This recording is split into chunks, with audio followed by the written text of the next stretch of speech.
Everything is at war within me. I can never feel peace. I can never slow down. I can never breathe. What's going on, everybody? If that is how you feel, today we are going through peace. So let's dive right in.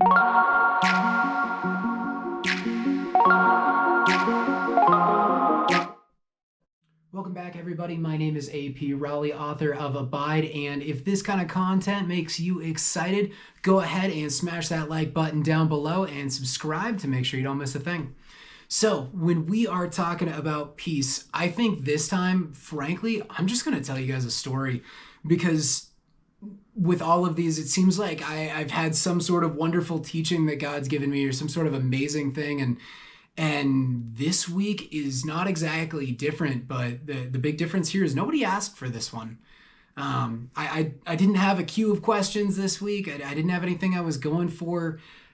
All that happened here was I'm sitting there on Wednesday when normally, I've got everything already lined up and ready to go, and praying, God, what in the world do you want me to talk about? What can I teach this week? And God was like, peace. And I was like, I wanted to say some really naughty things, because frankly, all I could think was, God, why are you making me a hypocrite right now? Why is now the moment you feel the need to let me fail? Because peace is not something I experience in my life. It's not something I feel like I've had in decades, and that's kind of painful here. And God was like, guess what? This week it's your turn. And so I went through Wednesday, nothing. Went through Thursday, nothing. And I kept praying, like, God, okay, like, if you're going to have me do this, I've now told the world this is what I'm talking on. And, I might not have this huge, incredible audience, but I value my integrity, and I don't want to come on and put on something that doesn't make any sense. And God said, all right, just wait. And it's this morning that I got the answer in the shower, as it should be. That's just, I don't know why, but that seems to be the place that I get more revelation from God. And I'm on my way to work bawling as God is basically just downloading the entire content of today. Everything that he wants to share, and this entire explanation of peace. More amazing was he was going off on all these things that I was going, God, that doesn't really make sense. That's crazy. And then I went back to scripture and found out that is exactly true. That is what it says. And there's no possible way I would have known that. Wow. So when we're diving in, I found the first issue, and it's the issue I talk about every video, which is defining what we're actually looking for. And I have defined peace my entire life as the absence of conflict, the absence of struggle. And you have war and peace. They're opposites, right? That's if you're not at war, you're at peace. But that's not even remotely true. And God says this, and I'm sitting there going, what do you mean? Of course it's true. And then I started thinking about, depressions and famines and this and that. And, there may not be a war going on at all. We might all be happy and friends, but I wouldn't call that peace. I wouldn't call that rest. I wouldn't call that anything even remotely related to peace. It's going, man, so what in the world is this thing? And I'm taking the Philippians verse here. There's a ton of different ones just describing God's peace. Went back through all of these, finding out they're pretty much the same word in every spot. Even the fruit of the Spirit is not the exact same word, but it's alluding right back to this concept. But this is when he's saying, and the peace of God, which surpasses all understanding, that'll be what guards your heart and your mind in Christ. So what is this peace that surpasses all understanding, and how in the world does God keep saying he's going to give me peace when my life is filled with conflict, filled with struggle, filled with frustration? Half the time it seems like nothing's going to go right. And yet, when I look back, the closer and closer I've gotten to God, the more I've gone through these circumstances. Yes, I'm stressed. Yes, it's difficult. It's taxing. But I'm not necessarily in this place where I feel like I'm not at peace. No, I'm not resting necessarily. And I don't even know how to communicate that with other people when they're going, man, how are you doing? And where are you at? And all I can think is, everything is not okay, but I am okay. But I'm in the middle of what is not okay, so I'm not okay. And I don't I don't know how to explain that to you. And frankly, it's that peace of God which I'm still exploring, still learning, still getting deeper in, but it's starting to affect my life from day to day. And I start to feel this incredible peace despite these overwhelming circumstances. I'm not afraid of the outcome that's going to happen. I'm stressed and I'm dealing with an overwhelming situation, but I know what it ends. It ends perfectly fine. It ends okay. It ends with me growing closer to God. I'm not even worried about it. So what the heck is that? And what God was explaining to me, what I went back and fact checked him on, because yes, I do that to double check and make sure really is God, not me going off on some crazy theory. The word peace has nothing to do with conflict whatsoever. The word peace is more than that. It's a peace or a rest that's brought about by a fullness. It's provision. Honestly, provision, it's the logical outcome of provision. Having enough, feeling whole, and in many forms, it's even talking about this joining, that it's two parts becoming whole, and that's us and God, literally becoming whole, and that wholeness provides this steadfast peace no matter what circumstance we're in, so people can be at full and complete peace even in the most rocky and difficult situations.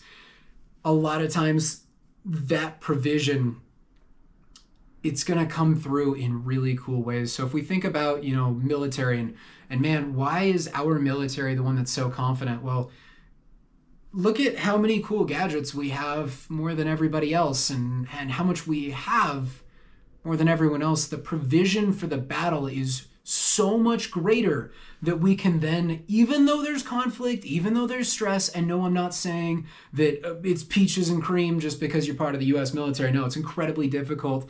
It's painful. But when they're going in on a mission, if you have this incredible provision, you have so much more peace than if you were running out there with 3 bullets hoping things work out for you.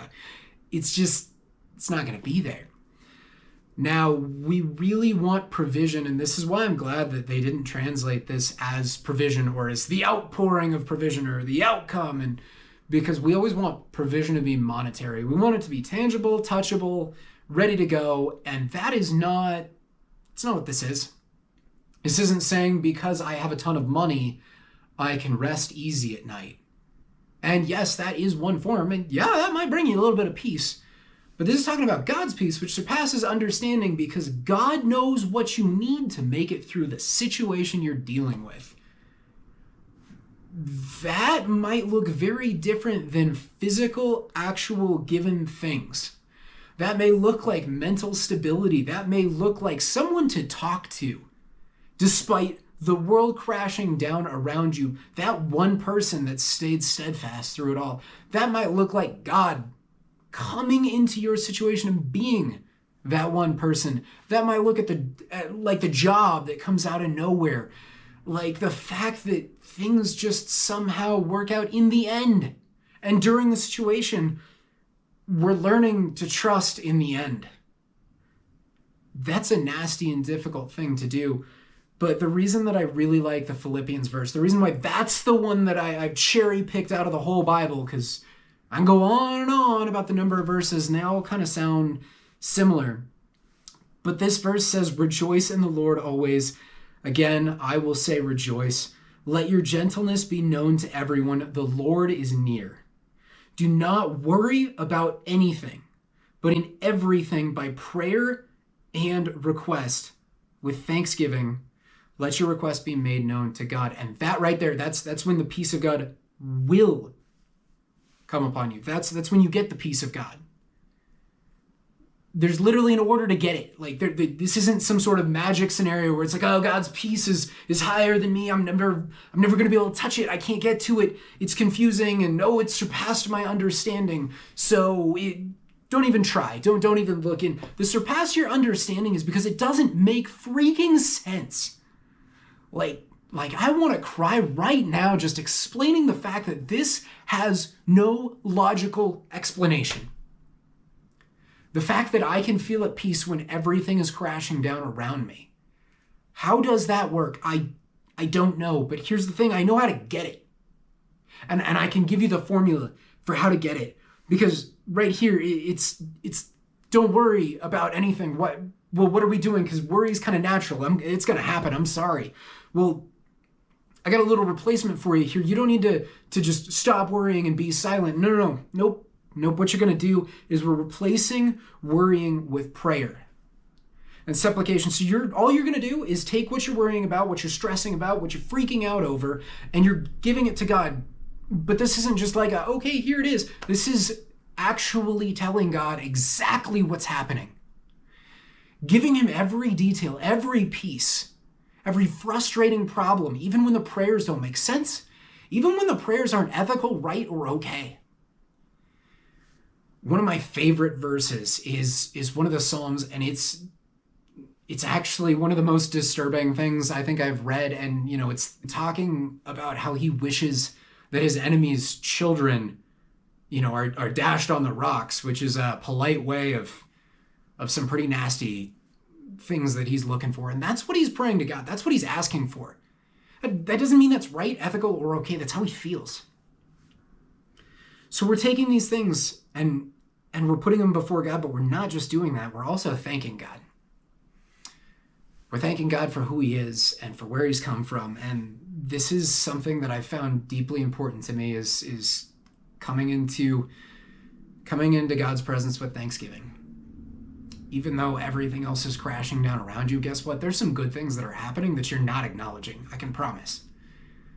Because it takes an amazing human being to be able to literally just have the world crashing down around him and going, yeah, God, but it's so amazing that you provided this thing despite the storm. Not just the fact that I woke up today, but, on my way to work, I saw a deer out in the field, and God, I love deer. And the fact that you allowed that circumstance to take place, I thank you for that. I thank you for that wonder. Now, let's get down to the dirt, but coming right off the bat with that, and then making your request known to God. And the reason this provides peace is, first off, this allows God the opportunity to provide for you. The opportunity to know what you want, which, yes, he already does, but this is a two-way street. This is not just, I'm going to hang out and, yep, God, you're in charge, so just make it work. This is a genuine relationship, and in a relationship, it goes two ways. You can't just have me saying, yep, this is we're in a relationship now, so just do it for me. Figure it out. Figure out what my problems are. Figure out everything that's gone wrong, and you just fix it, and I'm going to go do whatever I feel like. That doesn't work. This is a true, genuine relationship, and when we start to engage in the genuine relationship with Christ, that is when we get the peace. That is when the provision that surpasses our understanding happens. And not only that, but that is when we are forming together with God. That is when we are joining with him. And in that joining, we get this wholeness and this peace and this rest, despite every situation that can come our way. So guys, I hope you have appreciated this. I hope you've enjoyed it, that it's helped you grow in your faith. As you can tell, I think my passion came through in the end here. This has changed me. So I'm so excited to share this with you. If you want to have more stuff like this, please go ahead, like and subscribe. Ask your questions if you have them. And if you haven't already, check out my latest book, Abide, available on Amazon.